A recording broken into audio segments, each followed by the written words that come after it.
างสรรค์มานานไกลนามอุดมก้องไปสมใน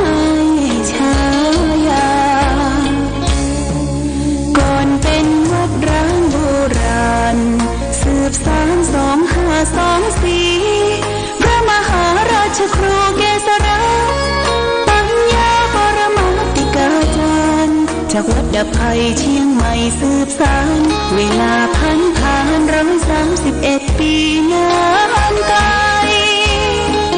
วัดพระบาทอุดมรุ่งเรืองงามตาเจ้านายบุญธรรมสาขาหลวงพวงเชียงใหม่ปกครองหัวเมืองฟ้าทุ่มเทแรงกายแรงใจทุกชาติพันธุ์รวมใจรักษามัคคี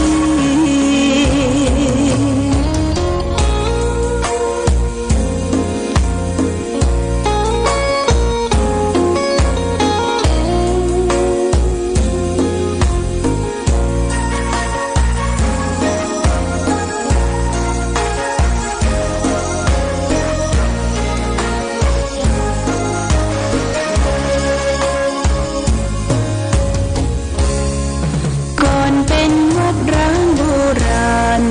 สืบสาน2524พระมหาราชครูเกษราปัญญาปรมาติกาจารย์จากวัดดับภัยเชียงใหม่สืบสานเวลาผ่าน131 ปีนานไกลวัดพระบาทอุดมรุ่งเรืองงามตา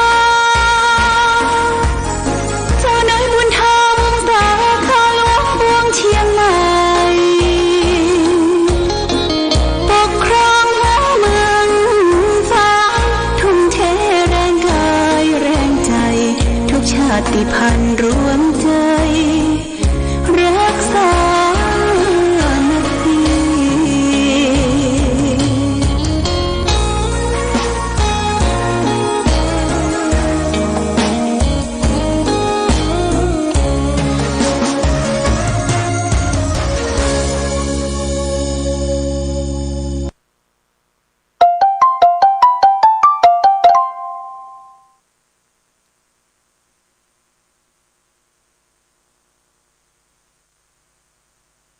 เจริญสุข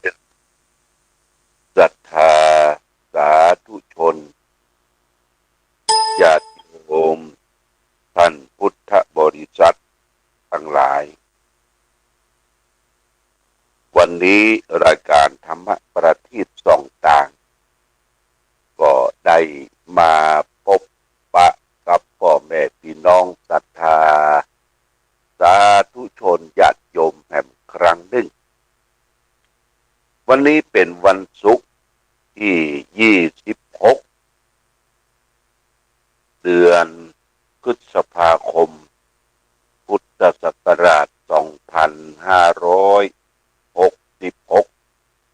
ซึ่งตรงกับเดือน9เหนือเดือน7ใต้ขึ้น7ค่ำญาติโยมนะวันนี้มันมี7นะ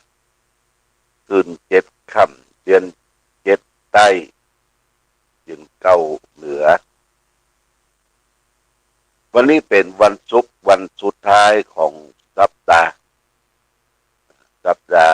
ก่อนจะสิ้นเดือนวันนี้วันที่26วันศุกร์วันพุธวันเสาร์ญาติโยมนะวันเสาร์นี้ก็ทางสำนักปฏิบัติธรรมประจำวันเสาร์ก็เชิญชวนญาติโยมท่านสาธุชนชมรมผู้ปฏิบัติธรรมประจำวันเสาร์ได้ขึ้นวัดสำนักปฏิบัติธรรมทุกวันเสาร์นั้นเราจะได้มาไหว้พระสมาทานศีล5แล้วก็สวดมนต์แปรเดินจงกรมเจริญสมาธิภาวนาถวายภัตตาหารแด่พระภิกษุสงฆ์สาม ามเณรแต่ทางสำนักก็ได้เตรียมภัตตาหารอาหารกลางวันไว้เพื่อได้เลี้ยงต้อนรับญาติโยมท่านสาธุชนสำหรับอาหารในปัจจุบันนี้เขาก็จะได้ทำอาหารประจำท้องถิ่นตามกาลเวลาญาติโยมนะเกิดจะมีพืชพันธุ์ธัญญาหารมีเห็ดมีหอนอะไรอย่างเกิดขึ้นเอาก็เอามาปรุงอาหารเลี้ยงอุบาสกอุบาสิกาผู้เฒ่าผู้แก่พ่อแม่ศรัทธาอันนี้เป็นเรื่องของอาหารการกินเป็นปัจจัยหนึ่งสำคัญในชีวิตเขาชีวิตของเขาก็คือปัจจัยสี่คืออันดับแรกนี่ก็เรื่องของอาหารแล้วก็เครื่องนุ่งห่มแล้วก็ที่อยู่ที่อาศัยสุดท้ายก็คือเรื่องของยารักษาโรค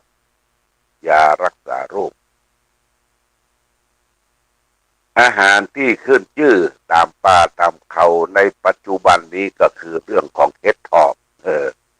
เห็ดถอบมันกำลังออกและออกใหม่นี้มันก็แปลงญาติโยมแปลงเห็ดถอบบางท้องถิ่นท้องที่ก็พื้นดินบ่เหมือนกันบางที่ก็เปลือกหนาบางที่ก็เปลือกบางที่ก็มีกลิ่นหอมรสอร่อยกรอบอย่างทางบ้านเฮานี่ก็ตังวัดสันปะคาสันเวียงมูลตังป่าแดงตังปงถืบนี่ก็เป็นเห็ดถอบบ้านเฮาอันนี้ออกใหม่ออกหัวดูนี่ก็แปลงเด้อ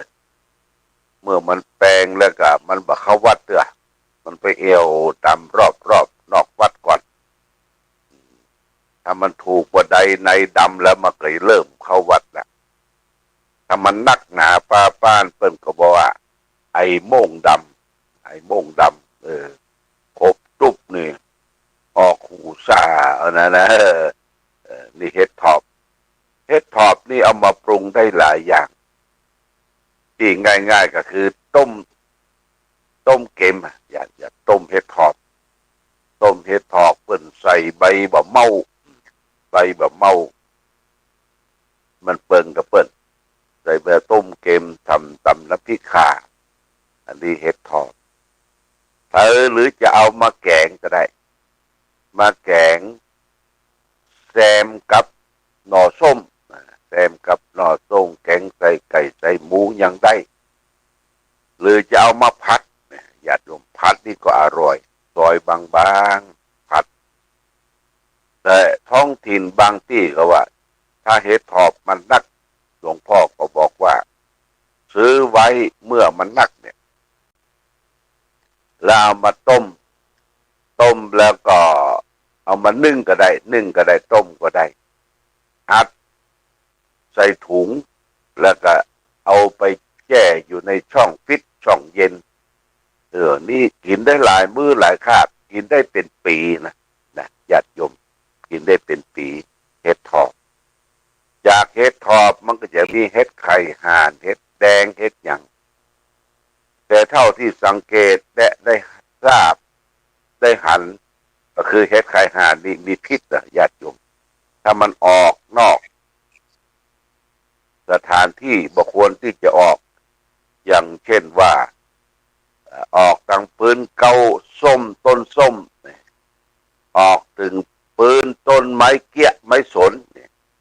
มันจังจะมีพิษเห็ดไข่ห่านเลยนะเห็ดไข่ห่านเพราะฉะนั้นเอาเห็ดมาปรุงมาทำอาหารตามฤดูกาลนี่ก็ต้องระมัดระวังญาติโยมระมัดระวังเรื่องพิษเวลาเราต้มโบะเดือดโบะเนี่ยเปิ้นมือเอาข้าวเจ้าเป็นเม็ดใส่ลงไปก่อนใส่สักหน่อยถ้าข้าวเจ้านั้นมันดูดพิษจะเป็นสีดำก็แสดงว่าเห็ดนั้นมีพิษ นั้นมันเป็นสีขาวธรรมดาก็เอามาบริโภคได้แต่โปรตีนวิตามินของเห็ดที่บ่มีอย่างญาติโยมนะบ่มีอย่างเพียงแต่เพิ่มรสอร่อยตามฤดูกาลเท่าอันและนอกจากนั้นถ้าเฮาบ่มีเข้าบ่ใส่เตื้อเฮาก็เอาจ้อนเป็นจ้อนเงินนะญาติโยมจ้อนเงินเป็นจ้อนซ่อมเนี่ยมันเป็นเงินเอามาโกนก็ถ้าจ้อนเงินเศร้าคือดำเนี่ยแสดงว่ามันดูดปิดของเห็ดนั่นนี่ก็ต้องระมัดระวังเรื่องเห็ดเรื่องหอนแล้วก็เห็ดถอบออกแล้วก็จะเห็ดแดงเห็ดไข่ห่านแต่เห็ดที่มีชื่อแหมอย่างหนึ่งก็คือเห็ดโคนเนี่ยเห็ดโคนนี่ญาติโยมมีเห็ดโคนน้อยเห็ดโคนแดงเห็ดโคนปวกเห็ดโคนนี่ก็ถ้าเอามันยำเอามาแกงมาต้มใส่ยอดฟักแก้วเนี่ยก็จะอร่อยพอสมควรอันนี้เรื่องเห็ดเรื่องหอนเรื่องพักแหมญาติโยมพักถึงวันนี้ก็มีออกละพักเซงดาพักแซวพักปังพักยังออกบางทีมันบ่ออกตามบ้านเฮามันออกกาดพุ่นเด้อออกกาดออกดีอากาศแรงกาดเจ้าเอาไปพอแล้วเพิ่นนำมาขายคนที่นำมาขายนี่ญาติโยมจะต้องไปเสาะผักเสาะยังเก็บมาบางทีก่อนน้ำยังเจียวตำแข้งตำขาเขาเป็นเจ้าของสตางค์ไปซื้ออย่างจะไปพริกของเปิ้นไปขี้ของเปิ้น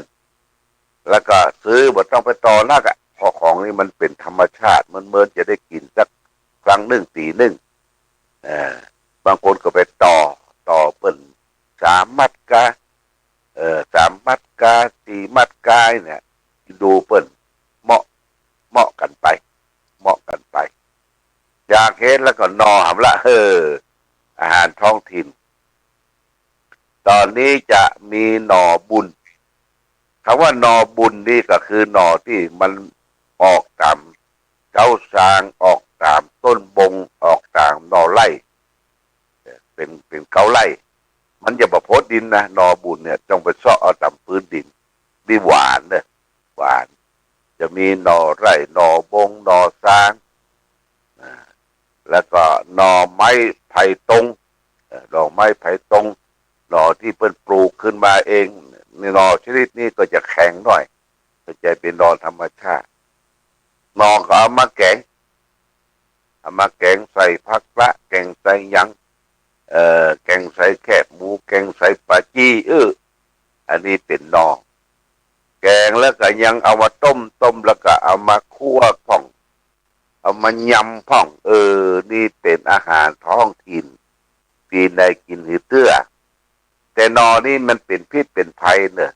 กับโรคเกาต์เบาหวานนี่กินเข้าไปแล้วชันเข้าไปแล้วเจ็บหัวเข่าเจ็บแข้งเจ็บขากินอีสักเตื้อก็พอละพอมันป่องฟ้าป่องฝนคือมันป่องเนี่ยก็ได้กินหูจักปิดมันก็ย่างเอาบอกกินละญาติโยมอาหารนี่เป็นสิ่งสำคัญเขากำจัดอาหารบางคนนี่กินจนลุกมาได้ก็ยังกินอยู่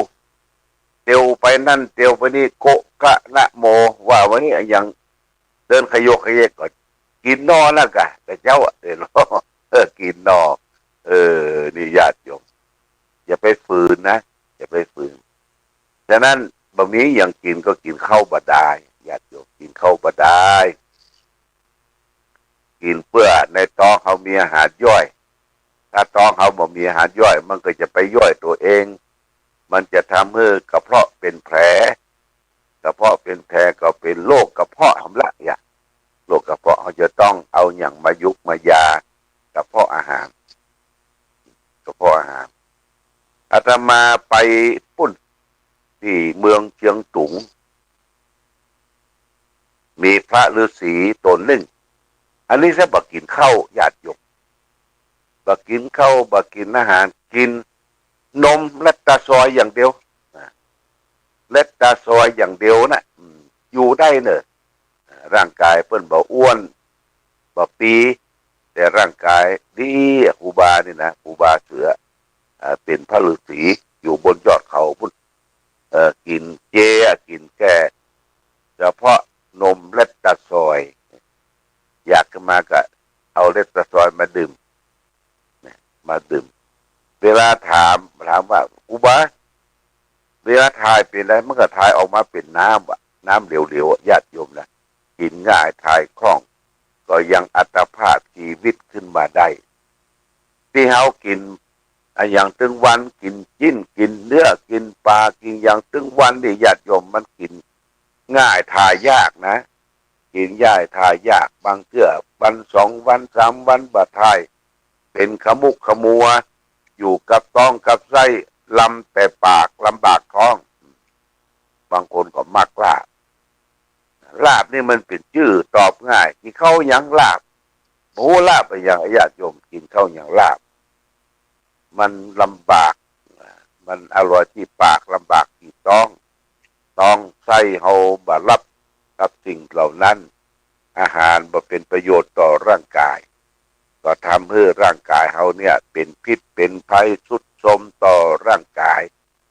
เพราะฉะนั้นพระพุทธเจ้าสอนเรื่องอาหารนี้เรื่องอาหารการกินอาหารพระองค์ได้ตรัสเป็นภาษาบาลีว่าโภชเนมัตตัญญูตารู้จักประมาณในการกินอาหารก่อนจะกินอาหารให้ปัจเวกพิจารณาเสียก่อน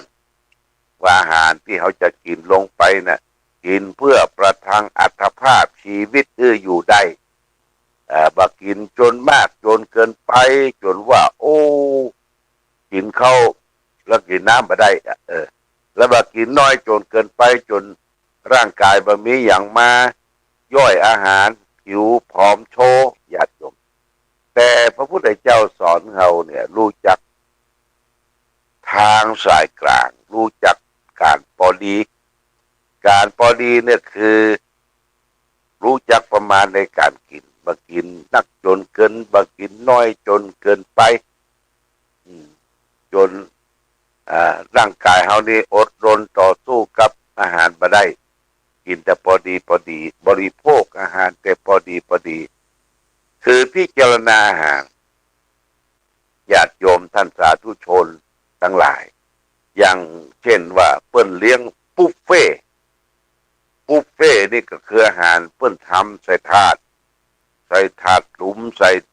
หม้อใส่อย่างมาตั้งไว้อาจจะมี2 อย่าง3 อย่างเอาก็เอาจานกับช้อนไปตักเข้าก่อนแล้วก็ไปตักอาหารเอาก็ไปส่องพอว่าอันใดที่มันถูกโลกเขาเนี่ยแต่ก็รู้จักประมาณในการเอานะไม่ใช่ว่าใจมันสั่งเอาแต่นักแต่แล้วก็ไปนั่งกินแล้วนั่งชานน้ำกินบ่หมดบ่เที่ยงเสียของญาติโยม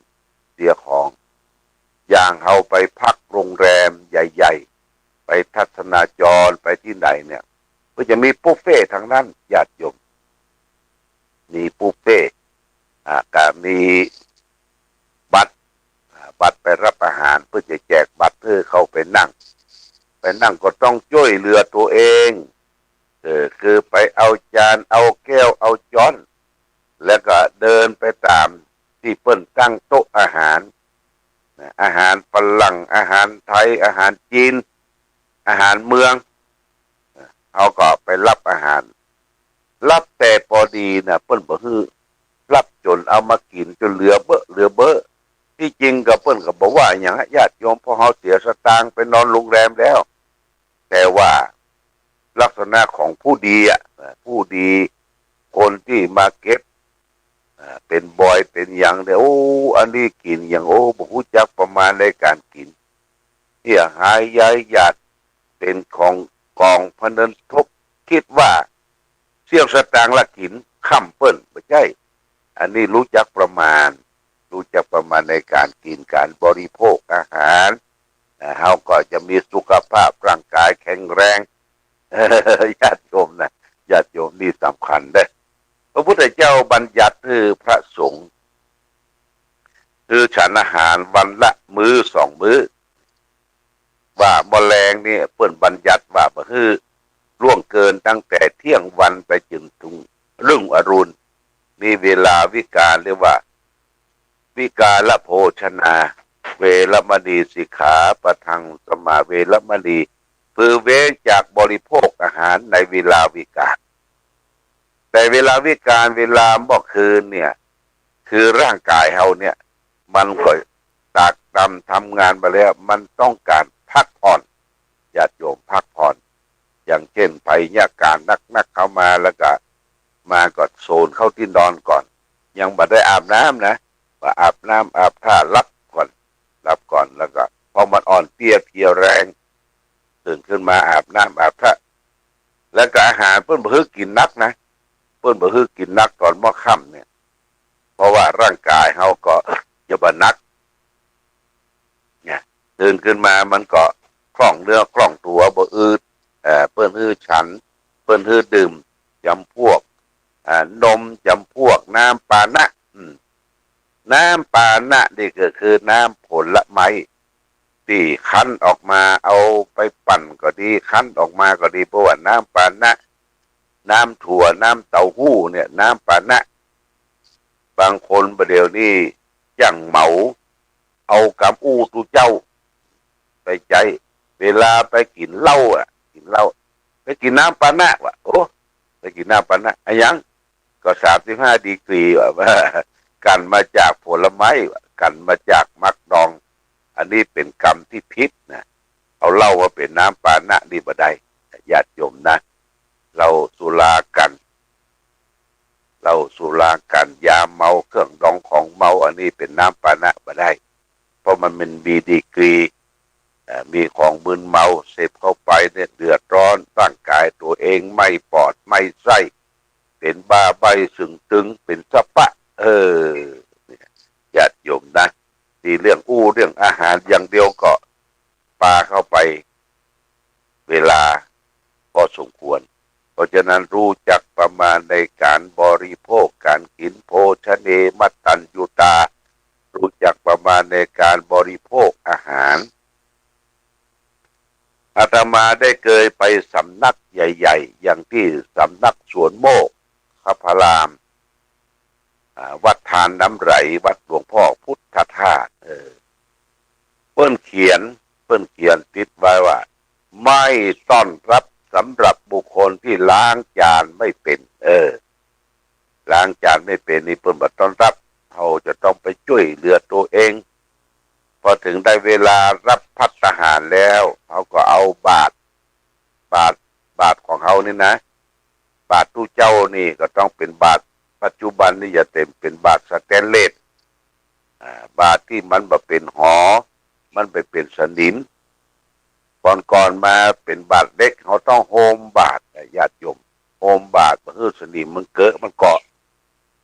ทีนี้บาตรเปล่าเนี่ยเอาไปนั่งแล้วเพิ่นจะนั่ง2 แถวเวลาไปรับอาหารในญาติโยมตั้งแต่พระพุทธรูปองค์ประธานมาพระพุทธรูปสังฆาพระสงฆ์ที่มีอาวุโสกว่าก็จะนั่งตั้งบนนั่ง2 แถวหันหน้าเข้าหากันแล้วเปิ้นจะไปประเคนมีรถมีล้อ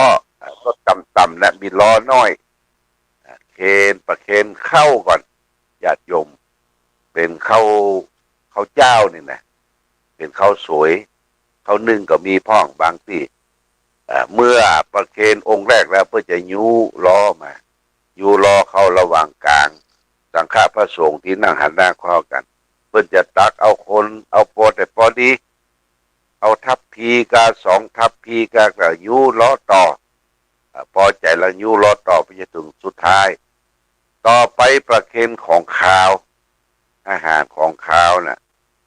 ของขาวเป็นแกงเนื้อแกงผักแกงไม้อย่างประเคนเป็นน้ำพริกนี่เปิ้นจะขาดบ่ได้นะน้ำพริกมีจะต้องมีผักกับผักสดผักนึ่งผักอย่างเปิ้นกับประเคนรอบ2ตักอาหารขาวแล้วประเคนน้ำพริกประเคนอาหารการกินรอบที่ เป็นผลหมากรากไม้เป็นของหวานก็ใส่ล้อส่งมา